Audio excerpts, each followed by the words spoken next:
Good morning, ladies and gentlemen. Welcome to Professor Ming's Strategic Insights. In late July, the Politburo of the CCP, the Chinese Communist Party, held a meeting, and they decided to convene their fourth plenum of the 20th Party Congress in October. This fourth plenum will have two main agendas. The first one is that the Politburo is going to do a work report to the Central Committee. The second agenda is that the Central Committee is going to examine and to study the proposal of the 15th five-year project proposed by the Politburo. We'll talk about this five-year project in later episode. And we have noticed that news about this fourth plenum, there are some aberrations or even abnormalities involved. And there may be speculations and rumors about Xi Jinping's future, saying that he might step down in this fourth plenum. Is it really so? So that's something worth discussion today. And we all know that the Chinese communists pay much attention to their meetings, all kinds of meetings. And as a rule, they usually have a Congress, a national Congress, every 5 years. In the interval between two Congresses, usually there are 5 to 7 plenums. And the agendas vary from plenum to plenum. For instance, for the first plenum, every 5 years, they have a minor reshuffle of the high-ranking personnel. Every 10 years, they have a total reshuffle of the high-ranking personnel. For the comprehensive personnel reshuffle, usually they elect a new Secretary General, members to the Politburo, members to the Standing Committee of the Politburo, and members to the Central Military Commission. They have to fill up the posts in the Secretariat and the Central Disciplinary Committee. All these are the so-called leading organs of the party. And that's for the first plenum. And the second plenum usually convened in the second year, in the spring of second year, prior to the convention of the two Congresses, the NPC, the National People's Congress, and the NPCC, National People's Consultative Congress. And in the second plenum, they decide upon the personnel for the government, for instance, the cabinet, the prime minister, the deputy prime ministers, and the ministers. And the CCP usually have their third plenum at the same year of the second plenum, only falls on the fourth quarter. Generally speaking, the agendas for the third plenum is the biggest one. For instance, opening up, reform, major policy change, or even major personnel change. Let me give you a few examples. For instance, the third plenum of the 11th Party Congress held in 1978, Deng Xiaoping came back to power and he announced that we're going to have a reform and comprehensive economic reform, and we're going to open up to the outside world. So that ushers in the era of Deng Xiaoping. And the second example is the third plenum of the 12th Party Congress held in 1984. And they put forward the reform of the urban economic system. And in their third plenum of the 14th Party Congress held in 1993, they vowed to establish what they called a socialist market system. And for the fourth to fifth and to sixth plenum, they're usually held in each following year. And they cover agendas like economy, agricultural problems, and party construction, or reform of administrative systems, and so on and so forth. And as for the last plenum, the seventh plenum, usually it's a preparation for the next Congress. So basically, these are the agendas for the plenums from the first to the seventh. Why then do we say that there are some aberrations or abnormalities involved in this fourth plenum in this coming October? First, of course, it's because of the timing. It's been postponed for almost 1 year. And we have noticed that the third plenum, which was held in July and mid-July, from the 15th to the 18th, 2024, last year, it was postponed for 1 year. So why did they postpone the third plenum, and why are they postponing this fourth plenum? There are many reasons. First is because they're facing so many problems, domestically and also externally. Economy, unemployment, crime rates, massive riots, and the tariff war, and also diplomatic isolation. So both domestic and external problems are abound. And secondly, there are so many speculations and even rumors about Xi Jinping's health condition. will notice that he's been disappearing from the public scene from time to time for a long period of time, a week or two or even longer. And thirdly, we have noticed so many signs of political struggle among the top echelon people, and the degree of the struggle may be very serious, so that we can hear all kinds of rumors released by different groups and camps. And that's all very good indications of political struggle, serious political struggles. A more detailed discussion of the agenda may help shed some light to the issue.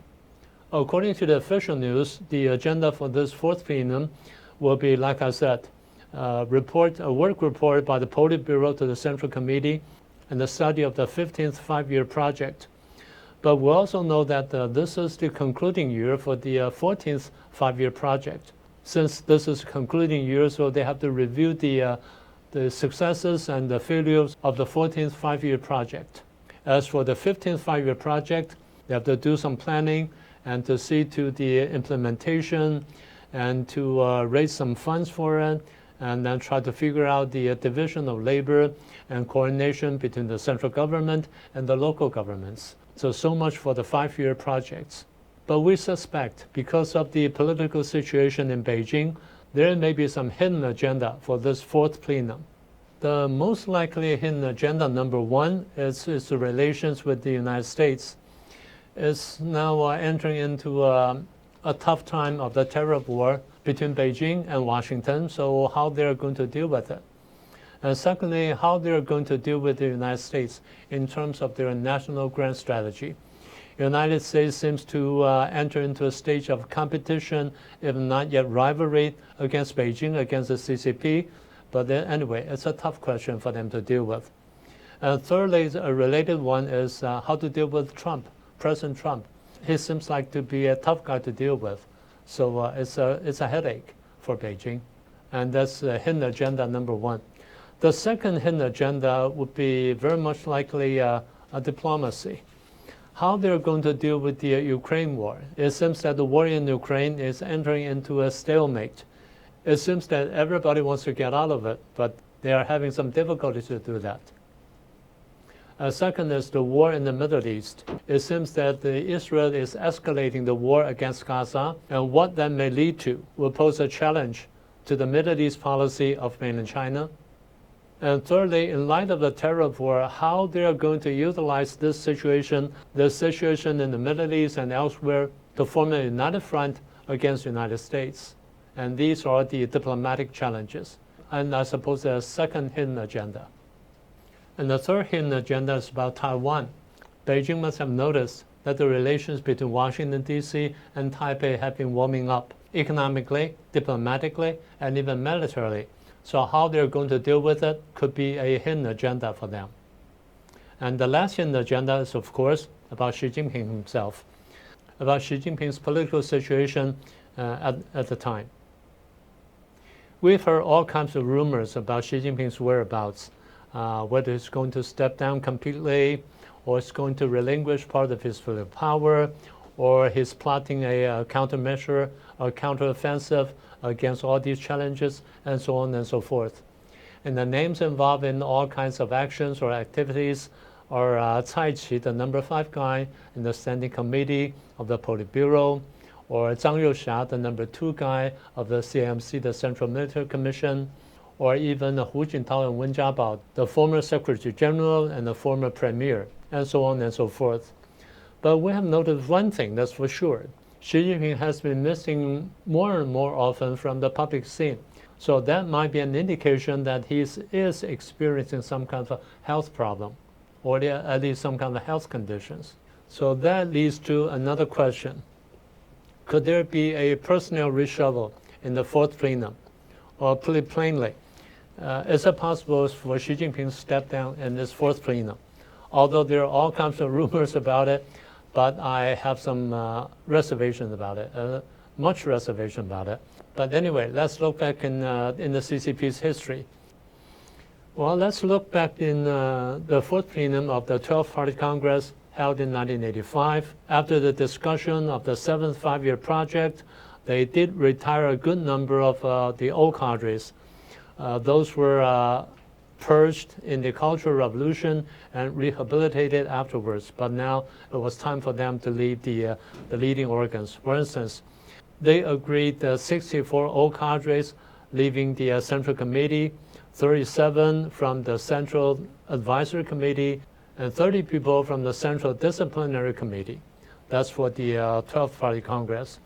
And 5 years later, in late June 1989, a few weeks after the Tiananmen massacre happened in June the 4th, they purged Zhao Ziyang. They stripped him of all his positions in the party. Secretary General, members of the Standing Committee of the Politburo, and the Vice Chairman from the CMC, Central Military Commission. And they elected Jiang Zemin as the Secretary General. They also purged 3 high-ranking cadres from the central body. Those are the ones who sympathized or sided with Zhao Ziyang. And again, another 5 years later, 2004, in September 2004, the 4th plenum of the 16th Party Congress, Hu Jintao officially rose to the position of chairman of the Central Military Commission, and Jiang Zemin was forced to leave the position and give way to Hu Jintao. So those examples illustrates my point. There were examples of purges or personnel reshuffle in the 4th plenum. So what about this coming 4th plenum in the coming October? Will Xi Jinping step down in this 4th plenum, or will he be forced to relinquish part of his power? So what would happen to this 4th plenum in the coming October? My guess is that first, Xi Jinping is facing serious challenge, questions and challenges because of his policy failures in the economy, in diplomacy, and so on and so forth. But secondly, we haven't seen any very clear challenger. Although there are so many rumors about who are challenging him, who are forming a united front against him, and so on and so forth. But we haven't really seen any clear challenger for Xi Jinping. But thirdly, we're pretty sure there are some very serious political struggles in Beijing among the top echelons. And fourthly, so it is still premature for us to predict that Xi Jinping will step down in this 4th plenum, or he'll relinquish part of his power in the meeting, or he's planning some kind of countermeasures against his political enemies. But we know when it comes to political struggles, the Chinese communists are very, how should I describe it, vicious, ruthless, and they'll do whatever it takes to defeat their enemies, and that's for sure. So my gut feeling tells me that it won't be easy for us to predict what would happen now. We may not know what would happen until the last moment, even for the Chinese communists themselves. Well, anyway, we still have several months to go, and there will be so much for us to observe. So let's keep our eyes open. And I think that's all I want to share with you today. I hope you liked today's program. If you haven't subscribed to it, please do so and share it with your friends. Oh yes, do remember to click the icon bell so that you get a notification. I'll see you next time then.